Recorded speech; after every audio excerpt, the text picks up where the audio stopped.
All right. Good evening, everyone. Sorry, I just hit record. I forgot to do that. Welcome to our meeting today. This is the meeting for the Iosco County 2023-2024 high-risk erosion area update. Glad to have you all here with us.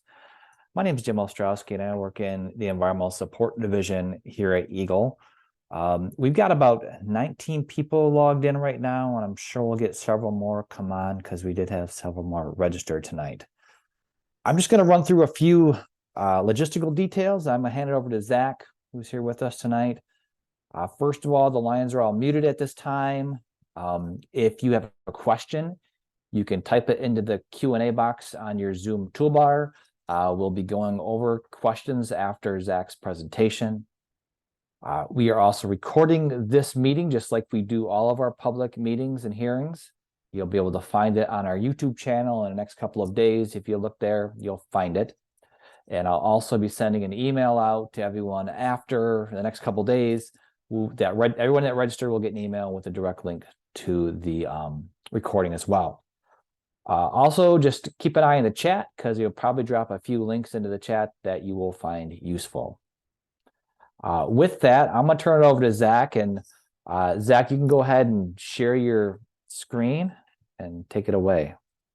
Thanks, Jim. Let me just get this going here real quick.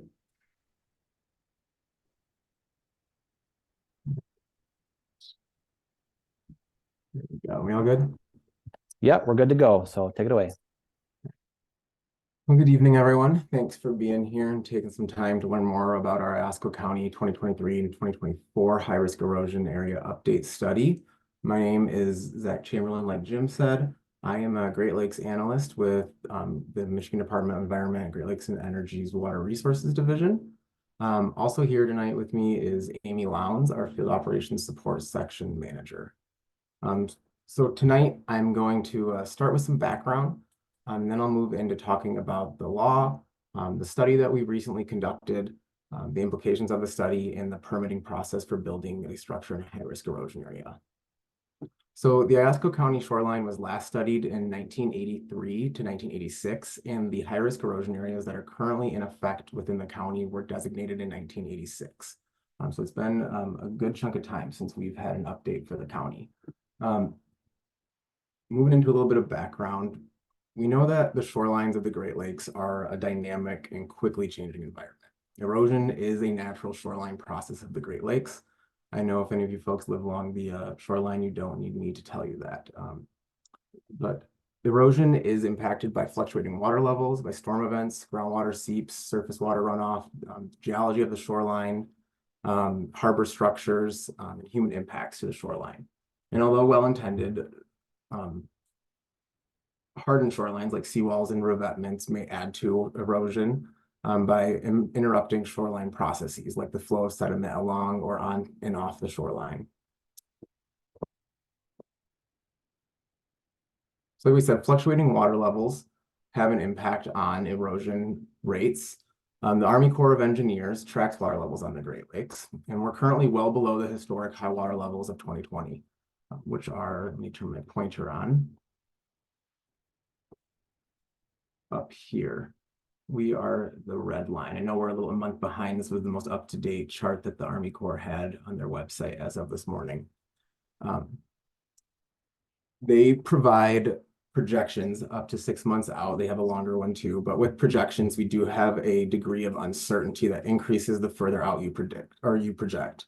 So that would be this cone of uncertainty here, as I like to call it. But fortunately, water levels are projected, it's looking like, to remain near the long-term average, so much below where we were a few years ago. And although we can't say with certainty, we do know that low ice coverage coupled with below average snowfall this winter may drive water levels lower. And while water levels are influenced by a variety of factors, we know that they're primarily controlled by precipitation and evaporation. Water levels themselves don't cause erosion, but when they are higher, it allows the waves generated by storms and winds to attack the shoreline. So we're here tonight because of this law. This is the law that governs high-risk erosion areas, Part 323, or Shorelands Protection and Management of the Natural Resources Environment Protection Act, or NREPA for short. And the impact of erosion on structures was first identified as a concern by the Michigan legislature in the 1960s. And the high-risk erosion area program was established in 1970 with the passage of Public Act 245. In 1945 or 1994, the legislature took all of our existing environmental and natural resource protection statutes and put them together into this law, the Natural Resource Environmental Protection Act, or Public Act 451, 1994, and gave them each a part with a capital P. So high-risk erosion areas fall under Part 323, and a lot of the high-risk erosion area rules are found in the Great Lakes Shorelands Administrative Rules. The intent of the program is to prevent the structural loss of property along rapidly eroding shorelines of the Great Lakes. The law directs EGLE to study Great Lakes shorelines, to identify those hazard areas, document the long-term rates of erosion, and establish setbacks to minimize the hazard of building along rapidly eroding shorelines. Our studies result in alerting property owners to the long-term hazard of erosion. They help communities and property owners design and locate developments and homes that are less vulnerable to erosion. And they hopefully reduce the need for hardened shorelines by requiring structures to be located a safe distance from the edge of active erosion. When a property owner proposes to build a new structure or add on to an existing structure within a high-risk erosion area, our study provides the setback based on the rate of erosion. A local unit of government can take over our permitting program by adopting and enforcing a zoning ordinance that meets or exceeds our state standard.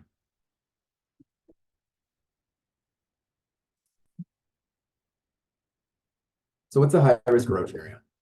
A high-risk erosion area is an area of the shoreline that's been identified as eroding at an average rate of 1 foot per year or greater over a minimum period of 15 years.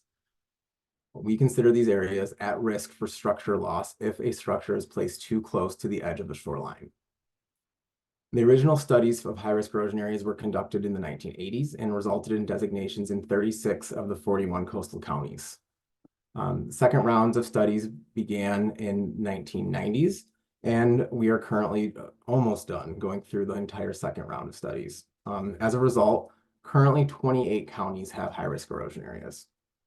And it's important to remember that whether or not a shoreline is designated as a high-risk erosion area, that erosion is likely occurring. Erosion, like we said before, is a natural process along Great Lakes shorelines. Whether or not that's 1 foot or more per year, or it's half a foot per year, erosion is likely to happen. So an important term we have within high-risk erosion areas is the erosion hazard line. This is the most landward edge of the zone of active erosion. It's often the edge of vegetation, or it may be along the top of a bluff.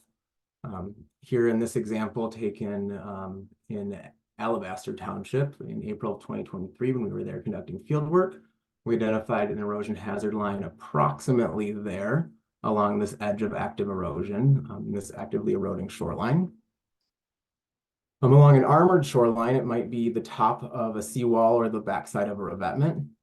During a study, we identify this line on historic and modern aerial photographs, and then we measure the difference in the location of that erosion hazard line over a period of time. That allows us to capture the effects of fluctuating conditions like water levels and storms that contribute to erosion. For Iosco County, we compared a historic photograph from 1989 with a modern photograph captured in 2022. So the study spanned a total of 33 years. We chose these photos because they were favorable for our study based on several characteristics. First, they met our minimum requirement of 15 years between the two photos. They also had similar water levels. They were captured at similar water levels, and they had similar water level histories. So in the 1980s, we saw a high water period. 1986, we set a high water record. So 1989, a few years after that, shorelines were recovering. Similarly, in 2022, we were a couple of years post our high water in 2020. So we were taking our photos at a kind of similar water level history. And spanning 33 years allowed us to capture multiple water level fluctuations. We had both high water and low water during that time. Additionally, both photos were in color. They were both leaf off. Both photos were captured during the spring, and they both had good clarity in the appropriate scale. So after we determine the erosion hazard line on each photo set, we measure the rate of erosion at 150-foot intervals along the shoreline. And I'll also add that for modern erosion hazard lines, we verify the location of that erosion hazard line in the field using a global positioning system or GPS. So after identifying the erosion hazard lines, we use a program developed by the U.S. Geological Survey called Digital Shoreline Analysis System, or DSAS. So this system, or this program, will draw the transects for us at these 150-foot intervals and then measure the change between the two lines along each transect. Once that program has been ran, we will go through all of the areas that we've studied to do quality assurance and run statistics and just make sure that everything came out the way it was supposed to, that we didn't get any weird lines, or sometimes it likes to go at the wrong angle, things like that. So, and then this slide is showing in blue here the historic erosion hazard line in 1989 compared to here in red, the modern erosion hazard line. So you can see quite a bit of recession along this shoreline. And then the yellow lines are transects. Once we've got our rates and our transects, we will group together similar rates and calculate a projected recession distance or setback. We calculate those distances based on 30 and 60 years. The reason that we use 30 years is, well, one, required by the administrative rules, but also that 30 years is the typical life of a mortgage. The rules require that we add an additional 15 feet for short-term erosion events such as storms. And I'll also add that within a proposed high-risk erosion area, if this projected recession distance extends from the erosion hazard line off of the lakeshore parcel and onto the next parcel landward, both parcels are proposed to be designated.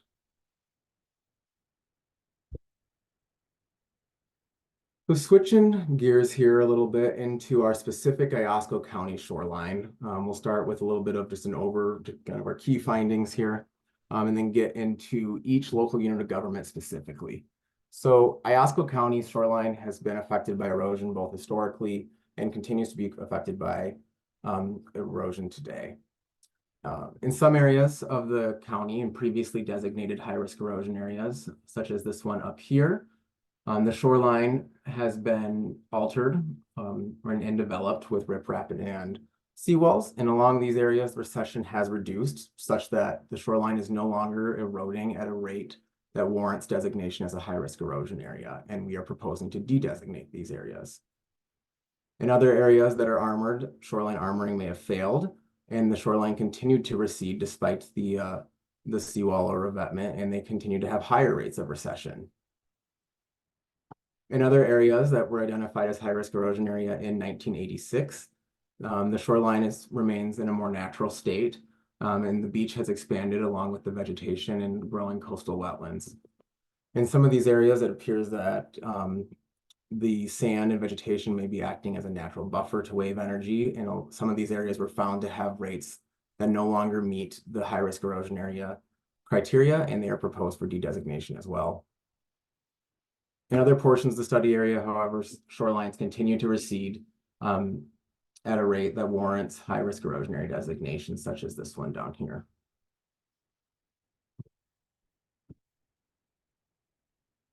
So, giving you an overview of the entirety of where we studied, Iosco County has just over 36 miles of shoreline, and we narrowed that down to just under 20 miles of shoreline for study.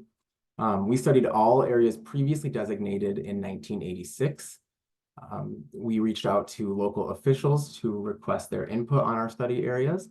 And then we also identified additional areas that might need to be studied from a variety of sources like aerial imagery, oblique photography, EGLE permit reports, and observations from EGLE staff within the Bay City District Office. Our study included shorelines in all coastal local units of government within Iosco County. So Iosco Township, AuSable Township, Baldwin Township, the city of East Tawas, Tawas City, and Alabaster Township. So now we'll go through each local unit of government specifically. We'll start in the north and work our way south. That's the order we did our field work in. And that's how my pictures were organized in my computer. So that's what we get. So starting with Oscoda Township, this photo is in currently designated high-risk erosion area B. near 3 Mile Park in Oscoda Township. Here we can see, like I described before, what appears to be an inflating beach with vegetation expanding. We got perhaps a coastal wetland forming here. This was pretty standard for all of the currently designated high-risk erosion areas within Oscoda Township. All previously designated areas in the township were found to have rates of erosion that fell below high-risk erosion area criteria. We are proposing to de-designate all areas in the township, and no new designations are proposed.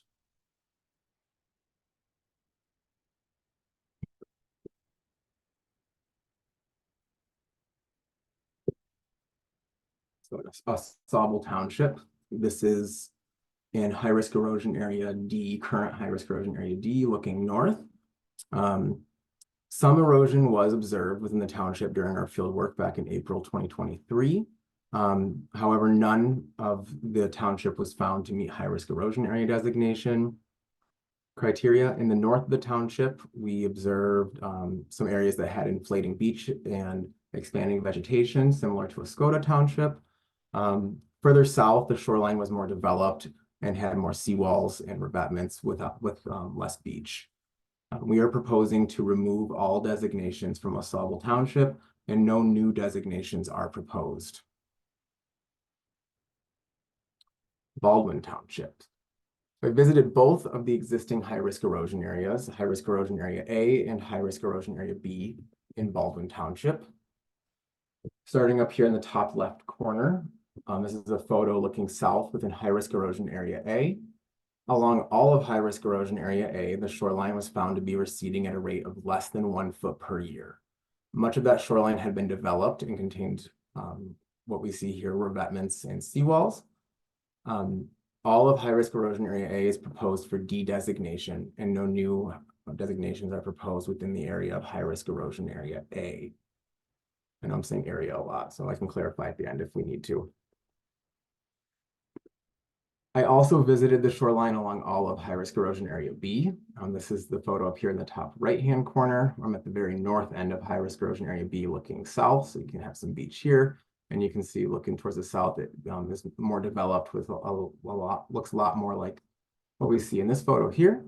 Much of the shoreline within current high-risk erosion area B was found to be receding at a rate of less than 1 foot per year, with the exception of 3 areas that were found to have higher recession rates. So with the exception of those 3 areas, the majority of high-risk erosion area B is proposed for de-designation. So this is one of those 3 areas here that we identified recession rates continue to meet designation criteria. And then just a photo of some of my chicken scratch from in the field.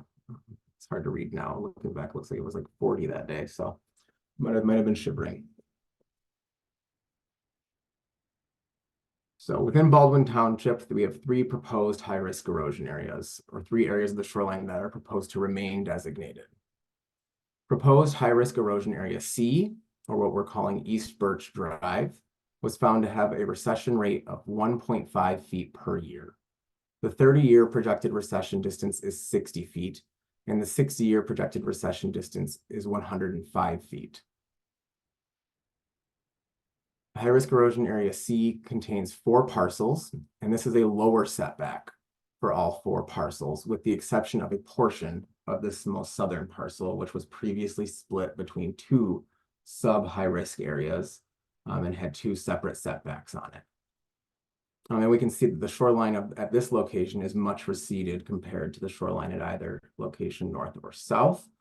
And perhaps it makes sense why this continues to meet designation criteria compared to areas adjacent to it. The next is proposed high-risk erosion area D, or what we're calling Baldwin Resort. High-risk erosion area D was found to have a rate of recession of 2.5 feet per year. The 30-year projected recession distance is 90 feet, and the 60-year projected recession distance is 165 feet. This is an increased setback for a portion of the parcel and a lower setback for a portion of the parcel. It too was originally split between 2 sub-high-risk erosion areas. During our field work in April of 2023, significant evidence of active erosion was observed along the shoreline. We observed the small bluff on the parcel to be actively eroding, and there are many down trees present. It should also be noted that this is a large parcel that contains frontage on both Tawas Bay and the open coast of Lake Huron. The proposed high-risk erosion area designation applies only to the coastline along the open coast of Lake Huron. It does not apply to the Tawas Bay portion of the parcel.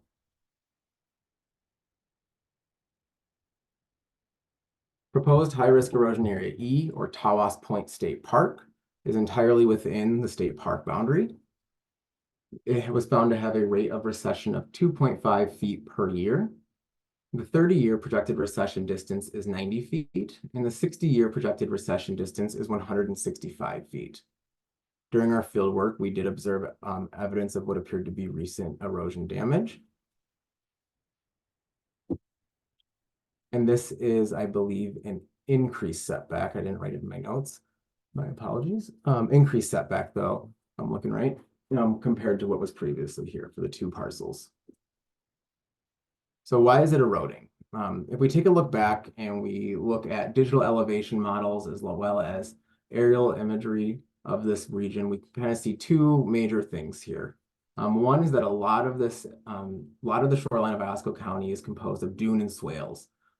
So these actually mark the location of historic or ancient beaches that formed as the glaciers melted, and ancient glacial lakes, when the lake levels were much higher, receded over thousands of years and deposited sand in the open embayments of the Great Lakes, or past Great Lakes.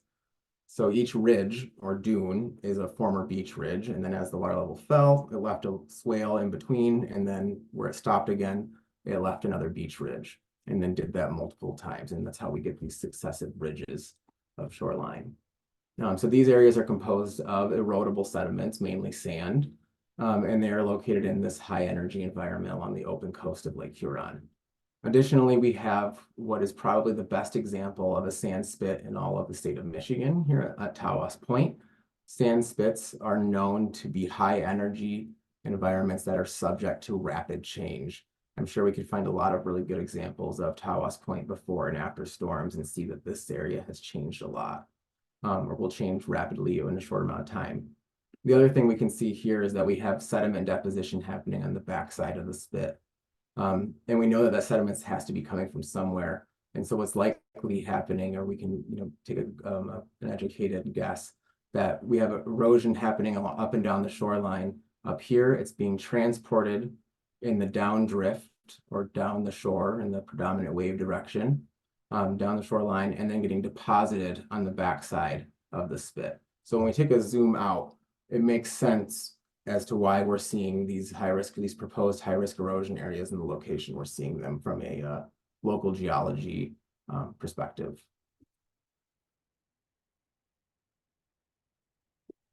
Continuing on, we have East Tawas. This is looking in high-risk erosion area A at the City Beach Park. All of the previously designated high-risk erosion areas were found to be highly developed within the city. We did not find any rates that continued to meet high-risk erosion area designation criteria. We are proposing to remove the high-risk erosion area designations from all currently designated areas in the city, and no new designations are proposed in East Tawas. In Tawas City, similar to East Tawas, the shoreline was found to be developed, and we did not find any rates that met the designation criteria as a high-risk erosion area. All previously designated high-risk erosion areas in the city are proposed to be de-designated, and no new designations are proposed. This is looking in current high-risk erosion area B at the City Shoreline Park. Alabaster Township. I visited the shorelines along high-risk erosion area, or current high-risk erosion areas A, B, and E. And I also visited the shorelines in the areas in between the existing high-risk erosion areas.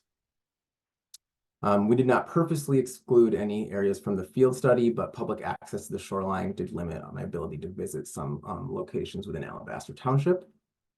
So with the exception of two areas of high-risk erosion area E, which are both pictured down here, The rest of the existing high-risk erosion areas within Alabaster Township were found to be receding at a rate of less than 1 foot per year. Along a lot of the shoreline, we found that it had been developed similar to what we're seeing up here in the top left corner, and recession rates had reduced. In other portions of the shoreline, such as in the large parcels owned by U.S. Gypsum, beaches were inflating, vegetation was expanding, similar to what we saw in Oscoda Township.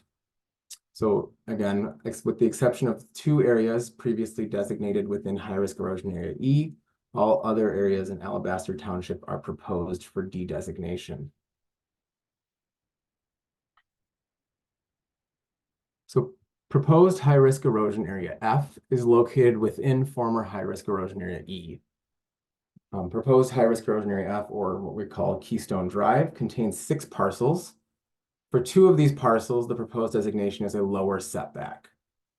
For 4 of these parcels, this is considered a new setback.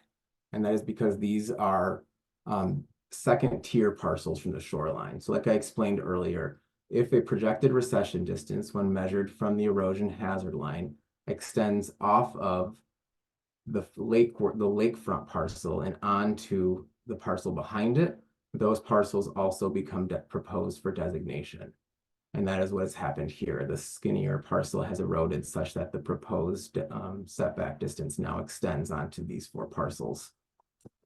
So high-risk erosion area, or proposed high-risk erosion area F, was found to have a rate of recession of 1.3 feet per year. The 30-year projected recession distance is 55 feet, and the 60-year projected recession distance is 95 feet. Within this area, we did find evidence of active erosion during our field work.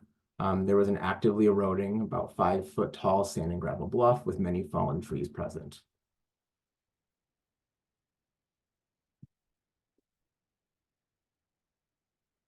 Proposed high-risk erosion area G, or what we've called South County Line, contains 1 large parcel. The rate of recession was found to be 1.3 feet per year. The 30-year projected recession distance is 55 feet, and the 60-year projected recession distance is 95 feet. This is a lower setback for this parcel. And during our April 2023 field work, we did see evidence typical of a high-risk erosion area that included many fallen trees and what appeared to be ice shove along the shoreline, which I found to be of interest. So I'll just show that here.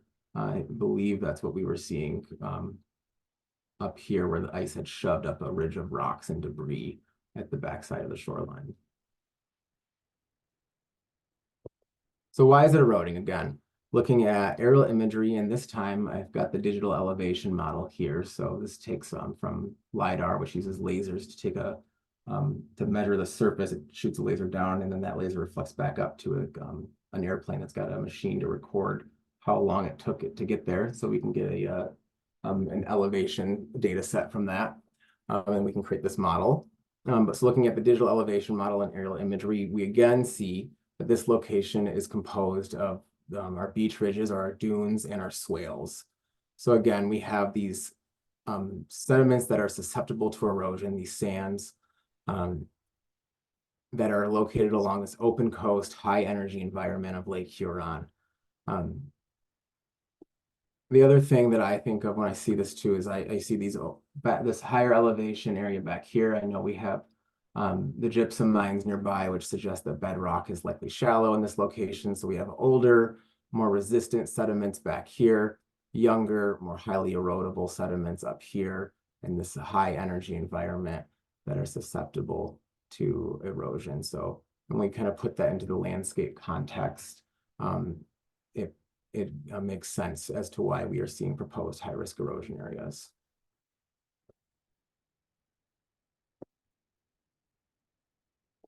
So to summarize the current status of high-risk erosion areas, this table is in our report posted at www.michigan.gov/shorelands.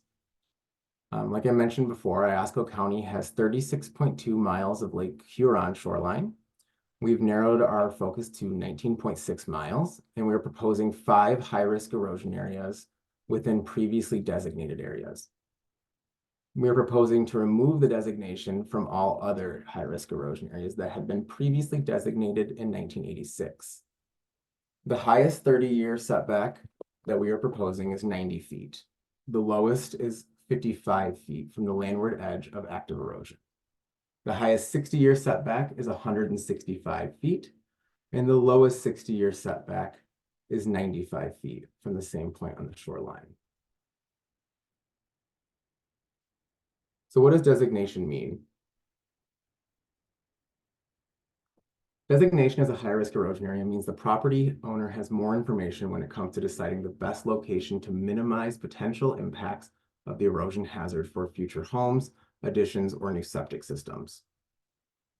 When a building is not at risk from erosion, the shoreline does not need to be hardened, and existing buildings do not have to be moved back, but future additions will need to meet setbacks. A permit from EGLE is required for new buildings, additions to existing buildings, and septic systems. Typically, the EGLE permit is needed before the issuance of a local building permit, and you'll always want to check to make sure if any other local, state, or federal permits are required. And then speaking of additions, I just want to mention that even in existing structures that don't need setbacks, the rules have a variety or allow for a variety of situations that typically allow for an addition. You just may have to plan on putting that addition on the landward side of the existing home. There's also many structures that don't need an EGLE permit within a high-risk erosion area. That includes things like decks that don't have roofs, or patios or stairs that don't have roofs, small sheds or gazebos that have a foundation that's less than 225 square feet that's not permanent, unenclosed swimming pools, and the routine maintenance of existing structures like putting a new roof or re-siding an existing home. All those things do not require a permit under the high-risk erosion area rules. The complete regulations are found in our webpage at www.Michigan.gov/shorelands. So before diving more into the permitting process and what requires a permit, kind of going through what the rest of our designation process looks like in the timeline. So hopefully if you're here, you've received our letter dated March 5th, inviting you to this meeting tonight. We're holding the meeting tonight, the public meeting. Following that, we'll have an additional 2 weeks where you can write into me to ask any questions or provide comment on the study or proposed designation changes. After that, we'll work through your comments and concerns. And then following that, we will send out designation letters via certified mail.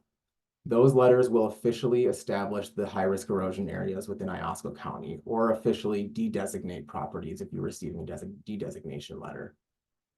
Once those letters have been mailed, a property owner has the right to contest a designation through an administrative appeal.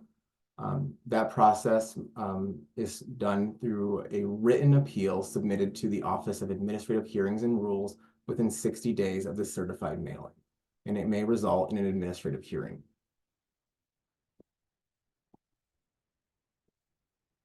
So what needs a permit? Building anywhere on a designated property requires a permit. For example, a permit's required to build or move a house or mobile home, build an addition onto an existing structure, build a garage, construct a detached structure larger than 225 square feet on a permanent foundation, or install or replace a septic system. The definition of permanent structure is found in the high-risk erosion area rules that are found in the administrative rules of Part 323, and they include residential buildings, commercial buildings, industrial buildings, institutional buildings, mobile homes, accessory buildings, enclosed swimming pools, enclosed or roofed porches, enclosed or roofed decks, and septic systems. If you'd want to build a house landward of the 30-year setback, it must meet readily movable structure criteria, which is also defined in the administrative rules.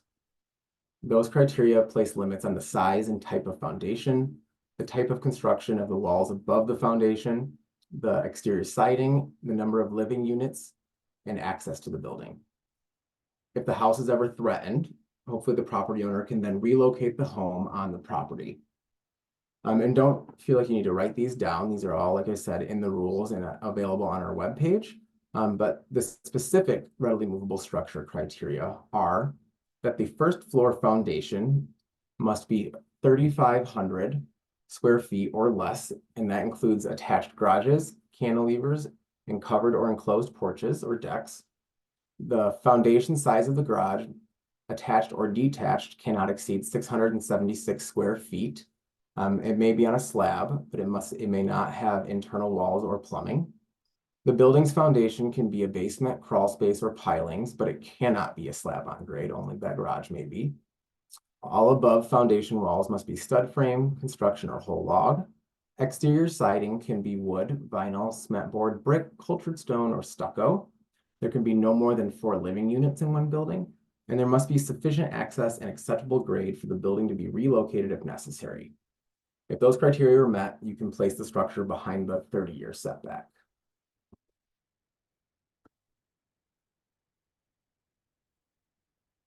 If a structure does not meet readily movable structure criteria, such as a house greater than 3,500 square feet or a septic system, it must be placed landward of the 60-year setback.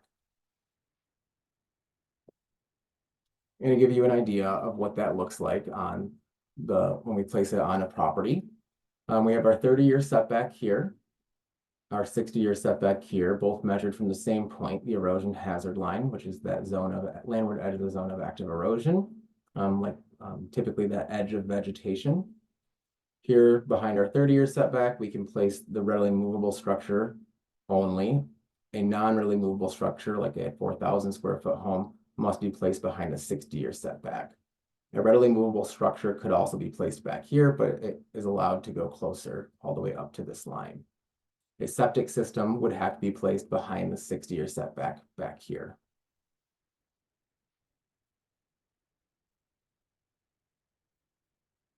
So the permitting process, this information is all available on our webpage. So again, that's www.Michigan.gov/shorelands. And there you'll find a link to our permitting database and the online application on My Enviro portal. So once you submit a permit application, and once EGLE staff have received a complete application, we have 60 days to review that file and make a decision. Depending on your project, you may also need other local, state, or federal permits. It should also be noted that there are other situations that have not been discussed here that I'm happy to discuss via question, or if you want to take that offline, something else, so that we have specific situations for things like restorations of deteriorated structures, special exceptions on substandard parcels. So that's for a lot that's not deep enough to meet the setbacks and you want to put a new structure on. Additions onto an existing non-conforming structure, like I mentioned earlier. So there's a variety of situations that may come up that I've not covered here in detail, that I'm happy to discuss with you if you have a question about that specifically afterwards, or if you want to take that offline, I'll have my contact info here at the end. I also wanted to provide a quick note based on a couple of questions I got previously on all of our EGLE WRD administered statutes. So like I mentioned before, back in 1994, with the passage of Public Act 451, the legislature took all of the existing environmental and natural resource protection statutes and put them together and gave them each a part with a capital P. So we have Part 323, which designates high-risk erosion areas, and that's why we're here tonight. But there's also Part 301, which deals with inland lakes and streams, Part 303, which deals with wetlands, Part 353 deals with sand dunes on Lake Michigan and Lake Superior, and Part 325 deals with the submerged lands of the Great Lakes, and regulates things like building a seawall or placing a revetment or doing dredging on Lake Huron. So our recession rate study and this update study of Iosco County and the regulatory changes that are proposed are being done to high-risk erosion areas, specifically under Part 323, Shorelands Protection and Management. Our proposed changes do not affect regulations under the other parts of the NREPA. De-designation as a high-risk erosion area does not affect the need to obtain a permit under something like Part 325 for doing dredging or building a new seawall on Lake Huron bottomlands, or under, for example, Part 303 to place fill or build a driveway through a wetland. So in summary, we know that erosion is a natural process of living on a Great Lake. Erosion does have benefits for the shoreline. It provides the sediments needed to build and maintain beaches and create shoreline habitat. But when erosion is too close to a structure, it does become hazardous. The study of Iosco County has identified 5 areas eroding at an average annual rate of 1 foot or more per year. This information is an additional tool for property owners when determining where to place structures on their shoreline property. And building projects will require a permit regardless of where the project is located on the parcel. You can review the entire report again at www.Michigan.gov/shorelands. And if you'd like to make a specific comment, Jim will pop on here in a moment some instructions on how to ask a question. But if you'd like to provide a specific comment about the Iosco County high-risk erosion area update study, please do so to me in writing by April 15th or by 5 p.m. on April 15th, 2024 to my email or to mail. And so I think we got a few people on the phone, so I'm just going to spell it out real quick. If you'd like to write to me via email, it is Chamberlain, ChamberLin, and then the letter Z at Michigan.gov. Or you can write to me via mail, as long as it's it's dated by April 15th. And that mailing address is EGLE Water Resources Division, P.O. Box 30458, Lansing, Michigan 48909-7958. And I think now we're going to leave the rest of the time we have here for questions about the presentation tonight, questions about the study, and see where that takes us. So I'll turn it back over to Jim. All right, thanks, Zach. Good presentation. Just want to remind everybody, if you have a question, you can type it into the Q&A box, or if you'd rather, you can hit the raise hand icon, and that'll raise your hand and we'll unmute you so you can ask your question verbally. For the people on the phone that are phoning in only, if you hit #2 on your phone, that'll show us you have a question and we will unmute you. So if you're on the phone, you hit #2. And also, while we're waiting for questions, just want to point you to the chat. I did put several links in the chat as Zach was going through his presentation, just different websites you might want to take a look at, including his contact information for any comments you want to make up to the 15th. And also in there, you'll find the Iosco County shoreline recession study that Zach mentioned. All right, so looking for questions here, I got one. Do you have an estimated timeline when the new designations will go into effect? Yeah, so following that April 15th deadline for comments, we will be after that, we'll start responding and going through any comments, questions, things like that. I'll try to answer questions that I can before that. And then I'm hoping right now, tentatively, that by mid-May, we will be sending all of the certified letters out via mail. And so, Jim, if I remember from my emails earlier, I know I believe you're with Alabaster Township. We'll be sending specific emails to the townships with new tax parcels and copies of all of the letters for each township that detail all of the changes right after we mail them out. So, but right now I'm planning on mid-May, pending any unforeseen complications. Okay, good. So planning on mid-May. Yeah, I don't see any other questions here. Oh, they're popping in. So give everybody another minute to get your questions in. Other than time, what or who were the primary entities that initiated this new study? So the big one really is time. So the administrative rules of Part 323 require that EGLE conduct update studies of recession rates on a periodic basis of all counties in the state of Michigan. And right now we're doing that based on which counties were the last studied. So, and we do that based on which counties were last studied and also the availability of aerial imagery. So I began working on this study. It was myself as well as some other folks within my work group. We began working on this in the spring of 2023 because we had just gotten new aerial imagery that was taken in 2022 and then processed and georeferenced and done all the GIS work behind that. So it's time as well as availability of aerial imagery and which counties are our highest priority. Iosco County has, I can't say with certainty, but it's got to be up there in terms of the top 25% of counties in terms of number of affected parcels by high-risk erosion areas. So we really wanted to get some new rates with the new imagery available to us. All right, thanks, Zach. Is there any risk or issues for homeowners with parcels that are planned to be undesignated and will no longer be high risk?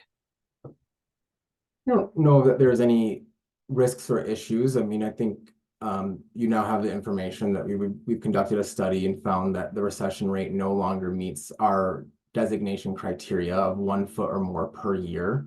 But like we've mentioned before, erosion is a natural process along Great Lakes shorelines, regardless of if you're designated or not. Erosion can happen very quickly with things like a storm and a single event. So I think that anytime we're placing structures along lakefront property, there's always some, I don't know if risk is the right word, but just need to be cognizant that there are these natural processes that if we're not careful, we don't plan for, could become hazardous if we're putting things too close.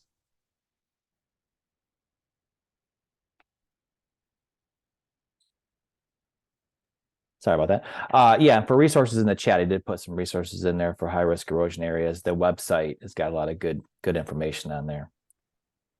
Are local officials obligated to revise local setback requirements to match EGLE? So that would only be if you were interested in taking over or assuming authority under Part 323 to administer the program. You would be using these new rates and proposed setback distances to within your zoning ordinance to enforce the high-risk erosion area rules. I guess you would not necessarily be obligated to revise your local setback requirements to match EGLE, but EGLE will require that in a designated high-risk erosion area that any proposed structures meet our minimum setback requirements. Okay. Yeah, I think that was the gist of it, that they're not obligated to do it. No. Okay. Can we submit the new letter to insurance companies to reduce rates? So I am not certain about that. I don't work often, or actually, I don't know that I've ever worked with many of the insurance companies. And so I would recommend reaching out to your insurance broker producer and having a conversation about that with them, because that's something I'm not certain about. Mm-hmm. But you will get that certified mailing here, hopefully by mid-May, that will officially change the designation. And so once you have that in your hand, that would be good, a good piece of information to take to them. Yeah, definitely.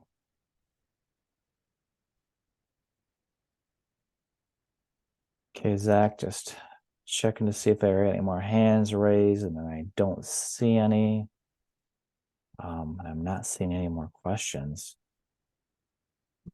Again, if more questions come up, you can always write to me via email or mail and ask your question that way as well.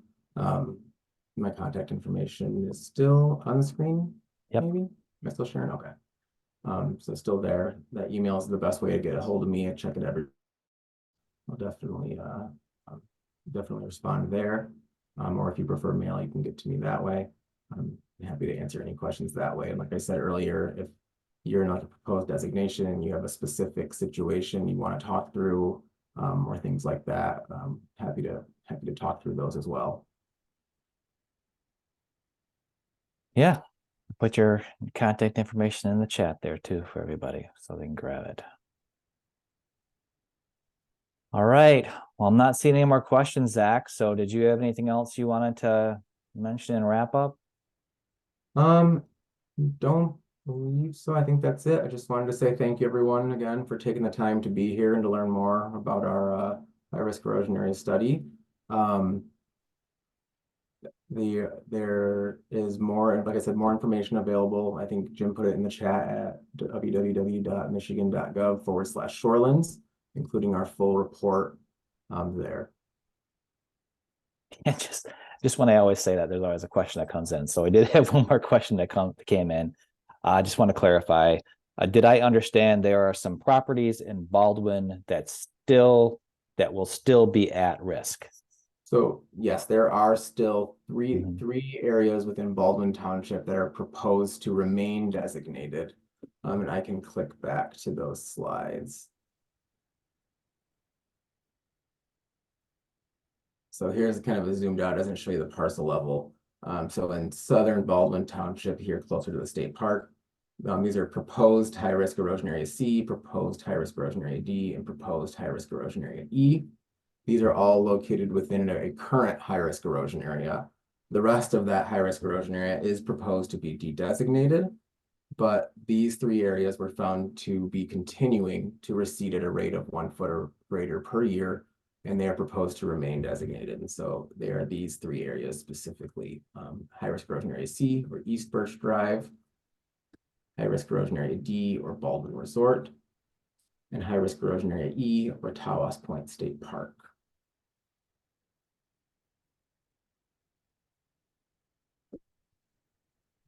All right. Thanks for taking us there, Zach. And yeah, that's all we got. So thank you, Zach, for a good presentation. Like you said, if you have more questions after this or want to make a comment, you can do so by just reaching out to him by April 15th for comments on all this. Thank you all for spending some time with us tonight to learn about all this. And hopefully, if you have any questions, reach out to Zach.